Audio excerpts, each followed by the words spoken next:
खालिद भाई, आपने last time अभी 2-3 दिन पहले तकरीर की उधर सूबाई असम्बली में, पॉइंट रेज किया नवाज शरीफ के हवाले से कि उनके सियासी अब्बू ज़ियाउल हक साहब थे।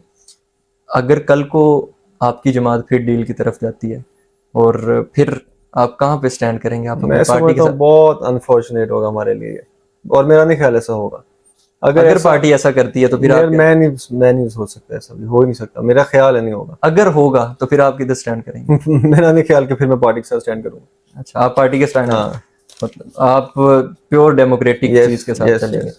अच्छा खालिद भाई, बात वही कि अब आप असम्बली में हैं, इलाके की सूरत हाल को भी देखें। अब तो फिर भी थोड़ा बहुत इंफ्रास्ट्रक्चर बेहतर है, लेकिन वर्ल्ड बैंक की तरफ से बजट आने के बावजूद नाकस मटीरियल और मतलब कि इंतज़ामिया हतरमी पे। इवन के मैंने आपको एक फ्लैक्स भेजी थी कि वो जितने भी रेडी वाले हैं उनके लिए कोई बजाय इसके कि उनके लिए कोई इंतज़ाम किया जाए, उनको बिल्कुल उनके कारोबार से इस महंगाई के दौर में भी अपनी गरीब तबका के लिए क्या प्लान करके बैठे हैं? देखिए उमर, अब मैं आपको एक बात बताऊं। लोगों ने इस दफा मुझे नाली सोलन का वोट नहीं दिया। बिल्कुल। अच्छा। लोगों ने मुझे वोट दिया कैदी नंबर 804 के लिए, उसकी आवाज उठाने के लिए।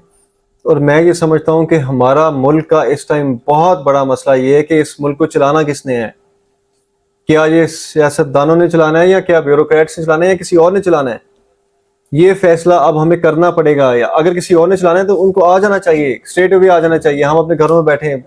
सऊदीया में भी बादशाहत है, बड़े मुल्कों में बादशाहत है, काफी मुल्कों में डिक्टेटरशिप भी है। तो हमें पता तो हो कि हमने किस ट्रैक पे जाना है। इस तरह ये मुल्क नहीं चलेगा।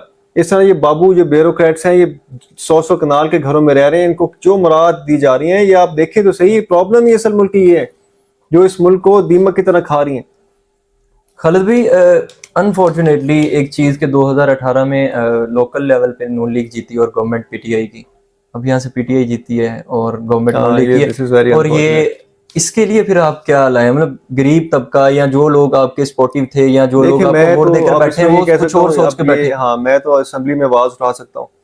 तो जो इनके हक हैं, जो इनकी हक तलफी हो रही है, मैं उसकी आवाज तो उठाऊंगा। बाकी अब जो अल्लाह का मंजूर है। आवाज उठाना आप कहते हैं, मतलब कि एजुकेशन बेहतर करने के आवाज मामले में आप क्या उठाना तो कहते एक हैं? जिहाद है ना। आवाज ही तो नहीं इंसान उठाता ना। आवाज उठाए ना, फिर ही अगला स्टेप बंदा लेता है। सबसे पहला काम तो आवाज ही होता है ना। फिर आहिस्ता आहिस्ता आहिस्ता उसके हल भी निकल आते हैं। आपने कोई एजुकेशन के हवाले से कोई प्लान तैयार किया हो पूरे वाले के बच्चे? एजुकेशन के हिसाब से अब ऐसे है कि प्लान बेशक हो ना हो, आप अभी फिलहाल कुछ कर नहीं सकते। अभी हमारे पास मतलब कोई अथॉरिटी तो है नहीं। हम ना कोई, हम मिनिस्टर हैं, ना कोई हमारी हुकूमत है। तो बाकी जो मतलब असेंबली में जो प्रॉब्लम्स होंगी, मैंने हमारा जो जितनी भी कॉलेजेस हैं और स्कूल्स हैं, उसके टीचर्स को एक मीटिंग करनी है कि जो उनको प्रॉब्लम जो फेस करते हैं वो मुझे बताएं, ताकि मैं आपकी आवाज़ आगे उठा सकूं। खालिद भाई, मैं पार्टी की तरफ आऊंगा और उसके बाद फाइनलाइज करते हैं कि खान साहब अंदर से कोई बयान देते हैं, बाहर आके हमें मालूम होता है कोई और बात बोली जा रही है, और आपके पार्टी के रहनुमाई इस चीज़ को डिनाई करते हैं कि यार जो चीज़ खान साहब ने बताई है वो ये जो बंदा बता रहा है वो कोई भी हो, लेकिन वो ये चीज़ खान साहब ने नहीं बताई। अभी भी पार्टी में है काली भेड़ें या उन हलकों के साथ अभी भी देखिए, अटैचमेंट वाले ये लोग ऐसे मौजूद हैं? ऐसे बेसिकली होता नहीं है। मैं समझता हूँ कि काफ़ी लोग पॉइंट स्कोरिंग के लिए कह देते हैं, खान साहब ने ये कह दिया, खान साहब ने वो कह दिया। हमारी बड़ा ही एक हम क्लियर है इस बात पे कि हमारी पार्टी का लीडर खान है, उसी के इर्द गिर्द हमारी पार्टी घूम रही है। ठीक है, तो जो वो कहेगा, हमें क्या, पूरे पाकिस्तान की कौम को वही कबूल है।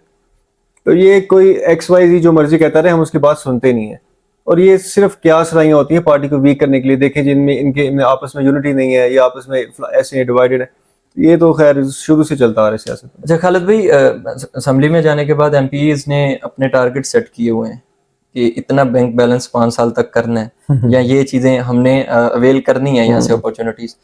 क्या बैंक बैलेंस के बारे में सोचा हुआ है? गाड़ियाँ शाड़ियाँ क्या उधर से मराद के बारे में सोच के बैठे हुए हैं? नहीं, नहीं, अभी तो वहां भी हल्के के कहना शुरू हो गया खालिद भाई, हर दूसरे दिन लाहौर होते हैं नहीं, तो। नहीं, नहीं, वो तो जाना पड़ता है। देखें, हमारे इजलास में हमारी पूरी अटेंडेंस होती है। हमने वहाँ जाना होता है। हमने अगर हम इजलास, अब मुझे बताएं, मुझे वोट दिए ताकि मैं आगे जाके लोगों के मसाइल आगे बताऊं। मैं इधर बैठा रहूंगा तो क्या होगा?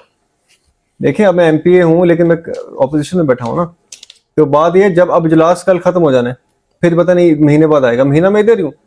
तो इजलास में तो फिर जाना होता है ना लेकिन वो मजबूर। अब सोच के बैठे हैं, टारगेट सेट किया हुआ कोई ऐसा टारगेट नहीं है। इलेक्शन में कितनी पेमेंट लगा दी? अल्हम्दुलिल्लाह, इलेक्शन में तो खैर जो एक उनका एक हमें इजाजत है, मेरा ख्याल 20 लाख है, उसके अंदर ही रहना होता है, उससे बाहर लगा नहीं सकते। आपने 20 40 लाख लाख, लगाए। हाँ पता नहीं कितना है। आपने इलेक्शन पे 20 हाँ लाख मेरा तो लगाए। खैर वो भी नहीं लगे, मैं तो जेल चला गया था मेरे तो वो भी नहीं लगे दोस्तों ने लगाए हैं। नहीं, अगर तो वाकई था ना, आपने दोस्तों के 20 लाख में हाँ, चल गया काम। दोस्तों की बड़ी मेहरबानी है, दोस्तों ने इस बारे में मतलब मेरा लेकिन वो काफी ख्याल किया। अनफॉर्चुनेटली आपने भी बुरी खबर सुनाई, वो आपकी गाड़ी वाला मामला। हाँ। वो इलेक्शन में सबसे महंगी चीज आपके लिए वो साबित हुई है, मुझे लगता है।